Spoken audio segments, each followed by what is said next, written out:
Hello friends, मैं सुरेश मीणा, वरिष्ठ अध्यापक राजकीय उच्च माध्यमिक विद्यालय पावा तहसील सुमेरपुर जिला बाली।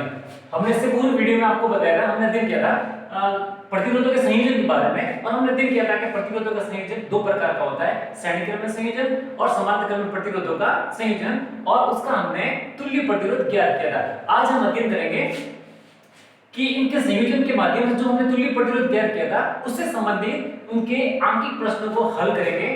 तो हमारे सामने सबसे पहला प्रश्न ये है, ये एक परिपथ दे रखा है। माध्यमिक शिक्षा बोर्ड की परीक्षाओं में अमूमन ये प्रश्न पूछा जाता है, एक आंकिक प्रश्न पूछा जाता है, या तो एक प्रश्न के रूप में पूछा जाता है या फिर एक डायग्राम इसका परिपथ दिया हुआ होता है, और जो प्रश्न जो ज्ञात करना होता है वो पॉइंट के रूप में हमें दे रखा होता है कि इस परिपथ के माध्यम से हमें ये ज्ञात करना है। तो हमारे सामने एक परिपथ दे रखा है, तो ऐसे प्रश्नों को हल करने से पहले हमें देखना क्या है, सबसे पहले ये पहचानना है कि वो परिपथ किस क्रम में दे रखा है। उसके बाद हमको देखना है कि उस परिपथ के माध्यम से हमें ज्ञात क्या क्या करना है। तो सबसे पहले हमें अनुमान लगाना है कि ये परिपथ किस क्रम में है। तो यहां पर देखो, तीन प्रतिरोध तार, यहां पर तीन प्रतिरोध जुड़े हुए हैं, 1 2 और 3। ये तीनों एक ही श्रृंखला में दे रहे हैं। इसका मतलब ये है कि ये परिपथ का संयोजन है वो श्रेणी क्रम में संयोजन का है। यहाँ पर तीन प्रतिरोध जुड़े हुए हैं, और तीनों प्रतिरोध जो है वो 612 वोल्ट की बैटरी से जुड़े हुए हैं। यानी इस परिपथ के अंदर जो विभव है वो 12 वोल्ट उत्पन्न हो रहा है। हमें क्या क्या करना है, इसके माध्यम से हमें प्रत्येक प्रतिरोध में धारा का मान ज्ञात करना है और प्रत्येक प्रतिरोध के सिरों पर उत्पन्न विभवांतर ज्ञात करना है। तो सबसे पहले हमें ये करेंगे कि इसके अंदर प्रतिरोध का मान कितना दे रखा है। दिया गया प्रतिरोध, दिया गया परिपथ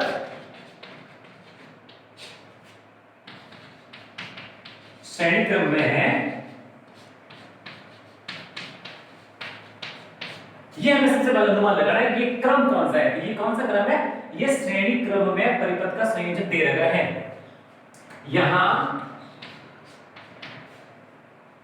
इसको पहले नाम दे दो, ये पहला परिपथ है, प्रतिरोध तार है, इसको R1 नाम दे दो, इसको R2 और इसको R3। यहां R1 R2 व R3 तीन प्रतिरोध तार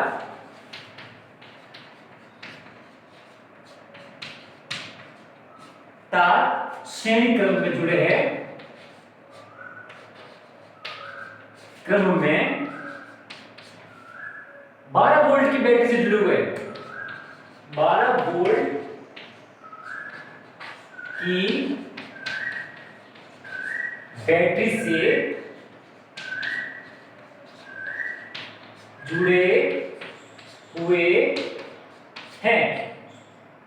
तो यहां मान लो, यहां पर R1 का मान दे रखा है 6 वोल्ट ओम, R2 का मान दे रखा है 8 ओम, और R3 का मान दे रखा है 10 ओम, और जो विभव है V का मान दे रखा है 12 वोल्ट।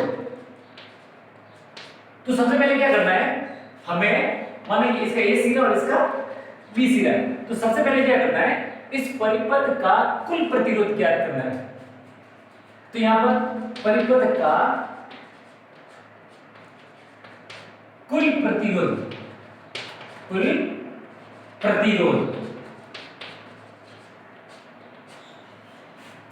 ये श्रेणी क्रम में संयोजन है। तो श्रेणी क्रम के लिए जो हमें तुल्य प्रतिरोध का सूत्र की व्युत्पत्ति की थी वो ये है, R बराबर R1 plus R2 plus R3।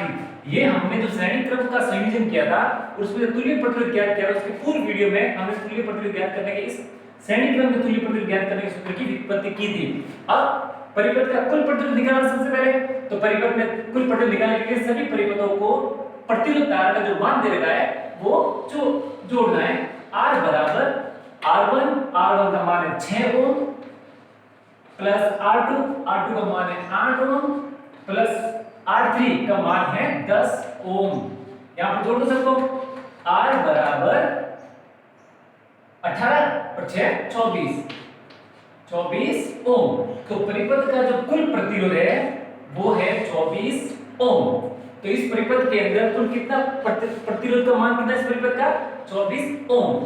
तो सबसे पहला प्रश्न इसमें क्या है, प्रत्येक प्रतिरोध में धारा यानी श्रेणी क्रम में संयोजन है, इसका मतलब क्या होगा, प्रत्येक प्रतिरोध यानी प्रत्येक प्रतिरोध में धारा का मान समान होगा, यानी इस परिपथ में जो धारा का मान होगा वही प्रत्येक प्रतिरोध की धारा का मान होगा। तो अब प्रश्न नंबर 1 को हल करते हैं। प्रत्येक प्रतिरोध में धारा, प्रत्येक प्रतिरोध में धारा का मतलब इसमें धारा का जो मान निकलेगा वो इसके प्रत्येक प्रतिरोध में धारा का मान होगा, क्योंकि श्रेणी क्रम में प्रत्येक प्रतिरोध में धारा का मान समान लेकिन विभव अलग-अलग होता है, इसलिए जो धारा का मान होगा वही प्रत्येक प्रतिरोध में धारा का मान होगा। तो यहाँ पर हमें धारा का मान निकालना है। पहले का उत्तर, प्रत्येक प्रतिरोध में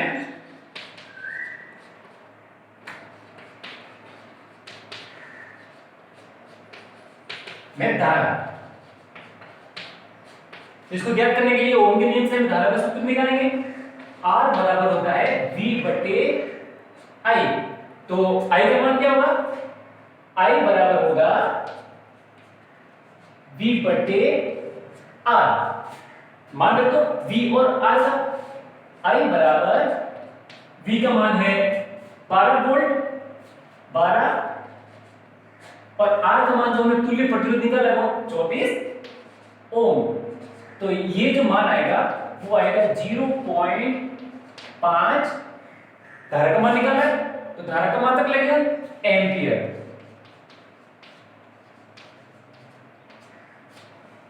प्रतिरोध है, प्रतिरोध का मात्रक ओम, विभव है, विभव का मात्रक वोल्ट, धारा का मान निकाला, धारा का मात्रक एम्पियर।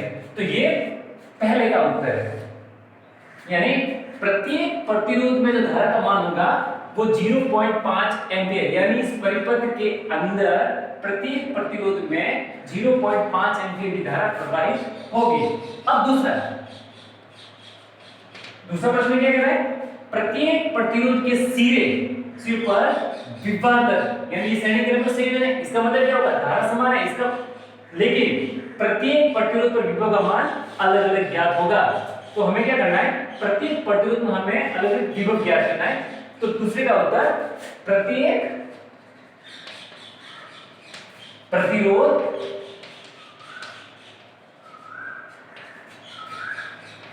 पर विभव यानी ए नंबर 1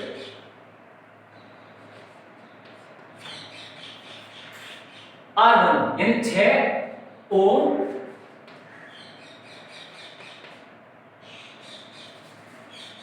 प्रतिरोध के सिरे के मध्य विभव।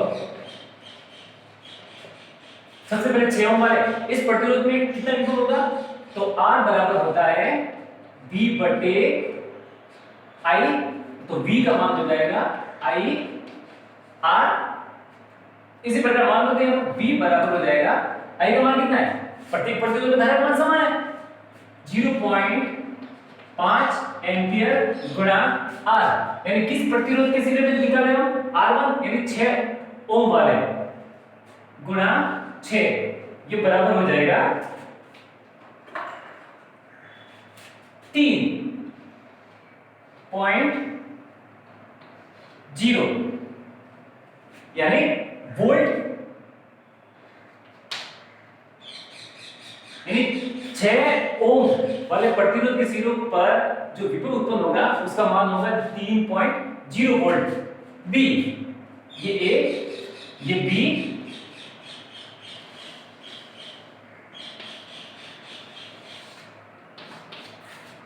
आठ ओम प्रतिरोध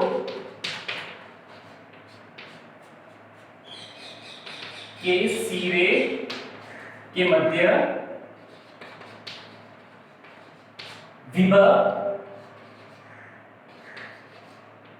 विभव। तो क्या हो जाएगा, V बराबर ये R1, V बराबर I R2, ये V1 हो जाएगा जो हमने R1 के सीरियल उत्पन्न हो रहा है, ये V2 रहेगा जो कि R2, ये कितना होगा बराबर 0.5 गुणा 8, 8 बराबर 8, इसको 0.5 8 से गुणा करेंगे 4.0 वोल्ट। नंबर सी यानी तीसरा R3 वाले प्रतिरोध के सीरियल पर विभव का मान कितना होगा, यानी R कितना 10 ओम है, 10 ओम प्रतिरोध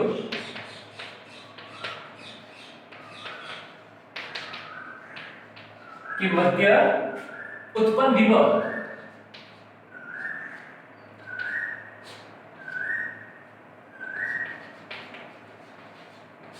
ये हो जाएगा V3 बराबर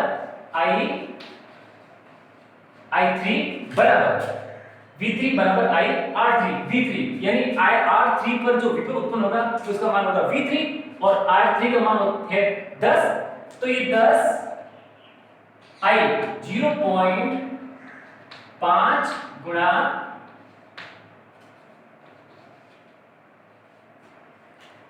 10 बराबर 5 वोल्ट,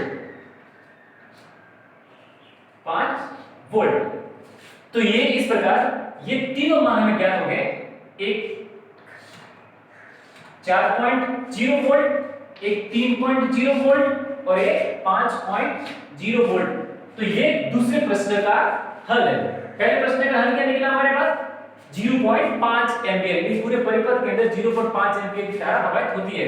अब प्रत्येक प्रतिरोध विभव का मान निकाला, क्योंकि श्रेणी क्रम में इसका मतलब प्रत्येक प्रतिरोध के सिरों पर जो विभव उत्पन्न होगा वो अलग-अलग होगा, इसलिए R1 पर विभव उत्पन्न होता है, इसलिए विभव का मान निकालें यहां पर IR1 3.0, R2 पर माना V2 विभव उत्पन्न होता है तो V2 का मान निकालेंगे 4.0 वोल्ट और R3 पर V3 विभव उत्पन्न होता है तो V3 का मान निकालेंगे 5 वोल्ट।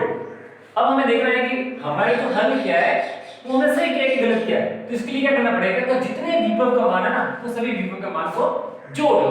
तो देखो 5 और 4 9 और 3 12, यानी कितने वोल्ट है 12 वोल्ट, और हमारे जो परिपथ में दे रहा है वो कितना वोल्ट है 12 वोल्ट।